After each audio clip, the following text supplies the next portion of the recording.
उसे कह दो जरा सीमा में रहना सीख ले। ये मेरा भारत अमर है, सत्य कहना सीख ले। तुम्हें जीवन अपना अर्पित कर मैं तेरे संग चली सजना। जो छोड़ गए तुम यूं ऐसे तो तेरा धर्म संभाल लिया।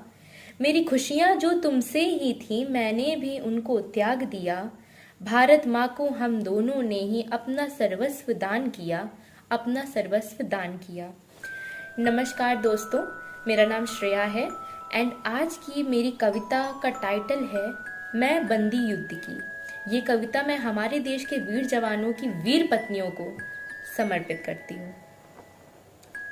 तो आइए कविता सुनते हैं। मैंने इस कविता में एक दृश्य का नियोजन किया है, जैसे कि एक छोटी सी घटनाक्रम समझ सकते हैं जो मैंने खुद में इमेजिन करी और जो रियल लाइफ में होती भी है कि इसमें उस लड़की का विवाह होता है, शादी होती है। शादी के बाद जैसा कि हम जानते हैं कि अब जवानों को किसी भी टाइम बुलाया जा सकता है, तो उनकी शादी होती है और वो अगले दिन चले जाते हैं एंड फिर उनकी डेथ हो जाती है, क्योंकि वो जब मतलब डेथ क्या हो जाती है कि वो शहीद हो जाते हैं। तो ये चीज़ें जब हम लोग सुनते हैं तो हम लोगों को अंदर से भी लगता है, पर हमारा ध्यान उनकी तरफ कम जाता है। पर उनका एक कहते नहीं है कि इंसान तो मर के चला जाता है पर उसके पीछे साथी छूट जाते हैं, जो उसका सब कुछ होता है, उसका सर्वस्व होता है, उसका स्वामी होता है, उसका पति होता है, उसका परमेश्वर होता है, एवरीथिंग जो होता है। बस वो अपने जीवन के कुछ लम्हों को शुरू करने ही वाली होती है, उन खुशियों को जीने ही वाली होती हैं। होने को कौन टाल सकता है, पर एक छोटी सी कोशिश करी है मैंने कि मैं उस दृश्य को रिलेट करके आपके सामने, आपके समक्ष रख सकूं। चलिए शुरू करते हैं। समझने की कोशिश करिएगा, मैं थोप नहीं रही हूं किसी पे। शादी का सीन चल रहा है, शादी हो गई है, लड़की अपने रूम में रात को बैठी हुई है। वो अपनी दास्तान सुना रही है कि क्या क्या उसके साथ हुआ था, उसको कैसा फील आ रहा था, वो क्या सोच रही थी और क्या से क्या हो गया। कहते नहीं कि समय बदलते वक्त नहीं लगता, समय बदलते वक्त नहीं लगता और इंसान धक्के से रह जाता है कि ये हुआ क्या आखिर मेरे साथ। बस कुछ यही सीन है। मुझे याद है वो दिन जब मैं थारे घर आई। मुझे याद है वो दिन जब मैं थारे घर आई। आंखों में सपने भर कर तेरी वोटी कहलाई। वोटी पंजाबी वर्ड है जिसमें पत्नी कहा जाता है, लड़की को लड़के की पत्नी कहा जाता है। मुझे याद है वो दिन जब मैं थारे घर आई। आंखों में सपने भर कर तेरी वोटी कहलाई। मुझे बह था कहीं वो आंधी ना आए, मेरी सुहाग रात की सेज को उजाड़ ना जाए। थोड़ी सहमी सी बैठी थी कटिया पर कि तू आए और मुझे अपना बनाए। यहाँ पे उसके वो सपने दिख रहे हैं जो वो सोच रही थी।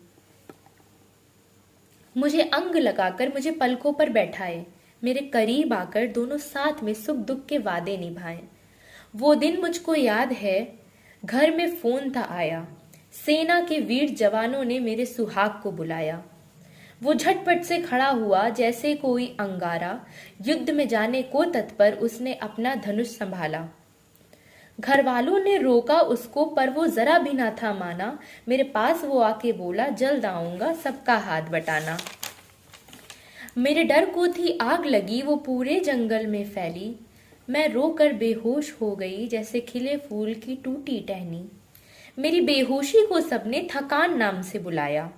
जल्द लौटेगा मेरा लला कहकर हाथ सर पर फिराया। उस आस में जीते जीते मुझे बरसों गुजर गए। ना वो आया ना कोई संदेश लाया। बरसों बाद जब सबने उसका पता लगाया, सूचना अनुसार उसे मृत पाया। मैं तो जैसे अपने जीवन से हार गई। उस सदमे से बाहर ही ना आ सकी।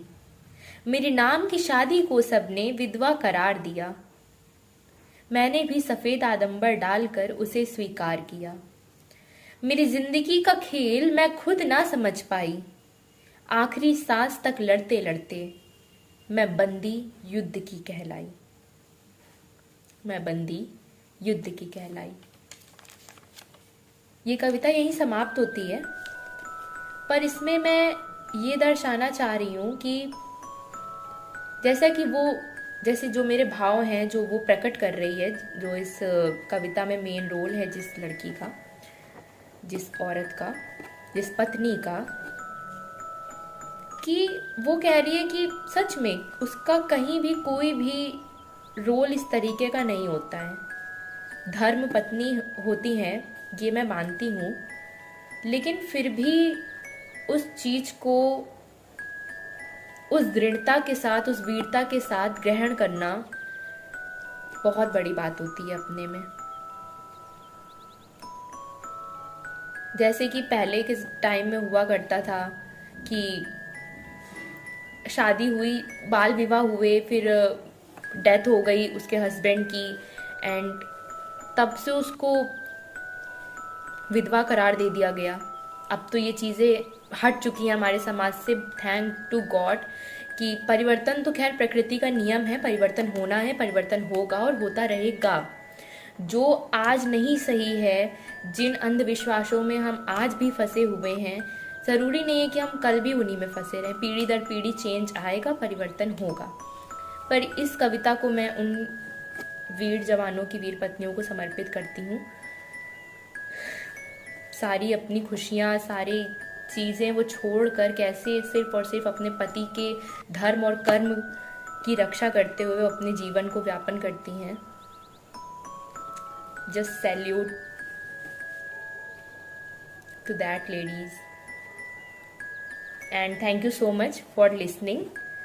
ये मेरी पोयम बंदी युद्ध की। आई होप आपको अच्छी लगी होगी।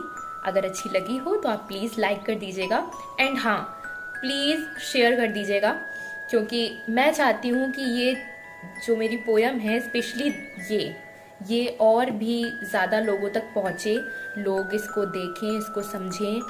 क्योंकि न्यूज़ में हम सुनते हैं इतने शहीद हुए, हमारे देश के जवान इतने शहीद हुए, हम लोग दुखी होते हैं। कुछ लोग को तो फ़र्क ही नहीं पड़ता, कुछ ऐसे होते हैं देशद्रोही टाइप के, पर हमें पता है कि आज हम अपने घर में सुरक्षित हैं, हंस रहे हैं, खेल रहे हैं, तो ये सिर्फ और सिर्फ उनकी वजह से, उनके देश प्रेम की वजह से है कि आज हम यहाँ पे सुरक्षित हैं। तो ज़्यादा कुछ तो हम लोग नहीं कर सकते हैं, पर हाँ, ब्लेस तो कर ही सकते हैं कि उनके साथ उनके परिवार और उनकी वाइफ, जो भी उनकी फैमिली है, उसकी हम लोग एक ब्लेसिंग दे सकते हैं कि धीरे धीरे सब ठीक हो सके और उनको हिम्मत मिले इस सदमे को, इस चीज़ को झेलने की, इस घटनाक्रम को झेलने की उनको हिम्मत मिले। बस छोटी सी सोच के साथ मैं अपनी कविता को यहीं समाप्त करती हूँ। एंड नमस्कार, जय हिंद, जय भारत, राधे राधे। देश से है प्यार तो हर पल ये कहना चाहिए, मैं रहूं या ना रहूं, भारत ये रहना चाहिए। सिलसिला ये बाद मेरे यूं ही चलना चाहिए, मैं रहूं या ना रहूं, भारत ये रहना चाहिए।